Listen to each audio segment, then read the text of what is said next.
Mexican illustrator Ernesto Garcia Cabral was born in Huatusco, Veracruz in 1890, and at some stage of his life he acquired the rather unflattering nickname El Chango, which is Spanish for ape or monkey. Such was his natural affinity for visual expression. In 1906, the mayor of Huatusco wrote to the governor of Veracruz to request a scholarship for this young prodigy, and he subsequently enrolled at the Academy of San Carlos in Mexico City. After 3 years of art training there, he began his career as a professional illustrator, creating caricatures and satirical cartoons for various Mexican magazines. And among other assignments, he created quite a few images reflecting on the Mexican Revolution, which was ongoing at the time. He was not a supporter of the revolutionaries led by Francisco Madero, and his satirical cartoons reflected that position in the majority of his work. So it must have come as some surprise when in 1912 Madero actually awarded him a scholarship to study in Paris. Although there is more than a suspicion that this was just a ploy to get rid of his dissenting voice for a while. While in Paris, alongside his studies, Garcia Cabral drew illustrations for some of the French humour magazines of the period. But the Mexican president withdrew the scholarship that had sent him there in the first place, and in 1915 he left Paris for Madrid. He didn't stay long in Spain and he sailed for Buenos Aires, Argentina. Once settled there, he had success getting his work published in several newspapers and magazines, and he worked there up to 1918.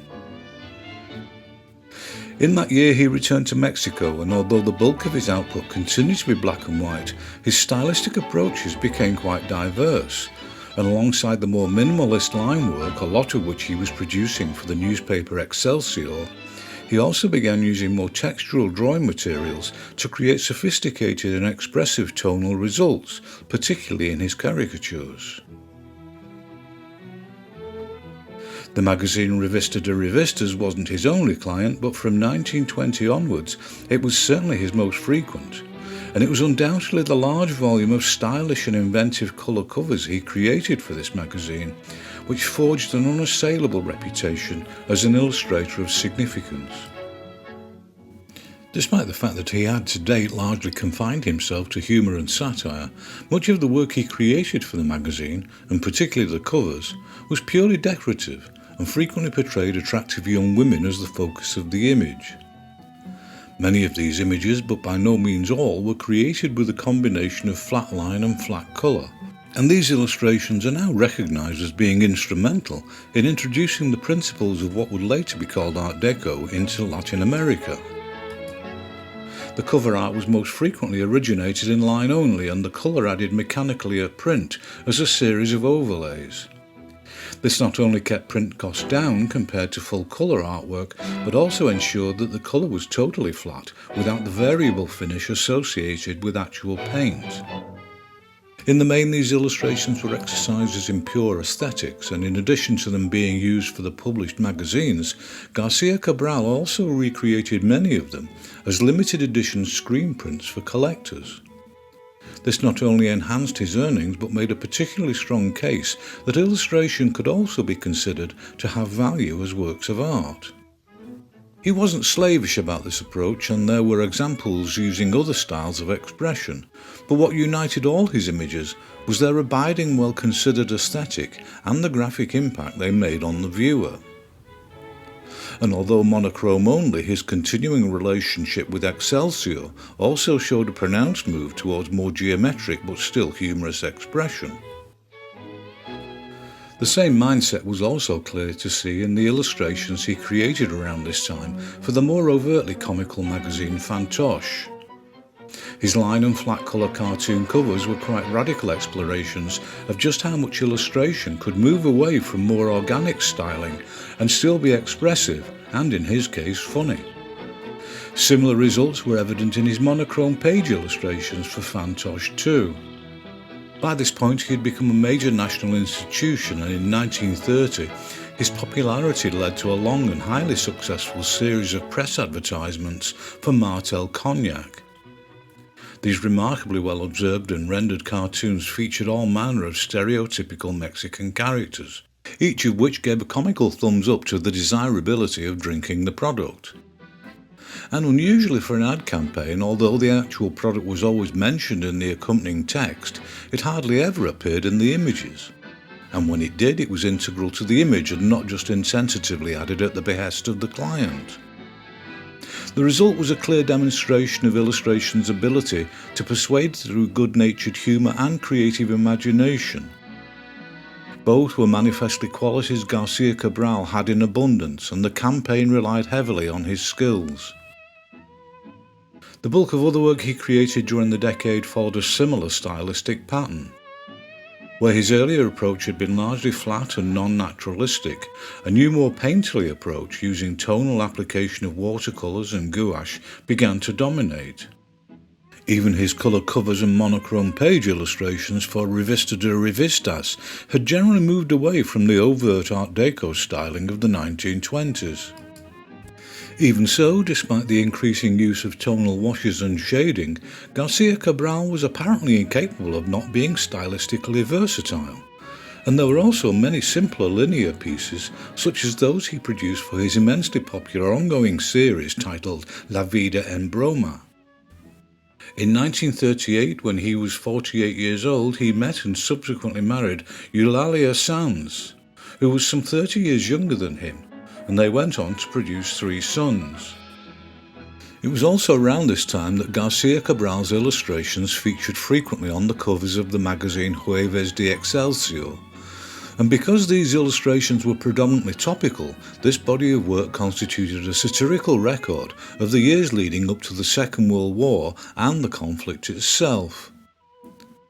He produced many colour covers featuring caricatures of the key players involved from the various warring nations, and he pulled no punches in his satires of Hitler and his allies in the Axis, with some highly imaginative, amusing and typically well-painted scenarios. And the eloquence of his images needed no captions in order to make their point. Alongside his not inconsiderable commitment to Jueves, he continued to create work for other clients and other outcomes. And in 1940 he illustrated his first movie poster for the film Ahí está el Dital, starring the comedy actor known as Cantinflas. A couple of others followed a year or two later, but for the duration of the war and the years which immediately followed, it remained magazines which represented the bulk of his output. And although most were varying degrees of comical, he wasn't averse to also making more serious socially motivated images. But it was in the later 1940s that he returned to poster work with a vengeance and created a large number for contemporary Mexican film productions, most of which were comedic and frequently musically themed. He was particularly in demand for the films starring the comic actor known as Tintin. The films featuring this actor were highly popular, and the series of predominantly manic illustrations featuring his impeccable caricatures of the star in his various roles came thick and fast throughout the decade. And in this body of work he generally used a powerful graphic line teamed with saturated tonal colour, a combination which gave the posters immense visibility and three-dimensional plausibility. I've been unable to find any definitive evidence as to what medium these were created with, but given his known predilection for gouache, it seems quite likely that he used the medium in this context too. Equally, the use of tempera paint was common in the creation of posters in many countries at this time, and Garcia Cabral may have also used this medium. But whatever he was using, his film posters constituted a large volume of exceptionally bright, fanciful illustration, and they were an enduring significant achievement in themselves. It seems from the available evidence that he just stopped making posters in the later 1950s, and from that time onwards worked almost exclusively for the magazine Jueves de Excelsior again throughout the 60s. By this point in his career, the evidence indicates that in both monochrome and full colour, he had ultimately gravitated to the tonal rendering of his images, using a combination of ink, gouache, watercolour and more textural media such as graphite and crayon, all of which combined to produce visually satisfying and plausibly solid results. Both the page illustrations and the covers he produced for the magazine explored varying levels and genres of comedic work, from the cheerfully absurd through to eloquent social commentary and barbed political comment at both a national and international level. And as with the early work he had produced during the Mexican Revolution and during the years of the Second World War, he fluently expressed his personal disdain for some inhabitants of the contemporary political landscape, using his undoubted graphic prowess and affinity for visual metaphors with considerable acuity. By this point he was in his 70s but showed no sign of slowing down and obviously had no intention to retire. And the quality and sheer volume of the illustrations he produced in this decade were a testament to his persistence of creative imagination, wit and enduring technical ability. Ernesto Garcia Cabral worked right up to the very end of his life, and he died in Mexico City in 1968 when he was 78 years old.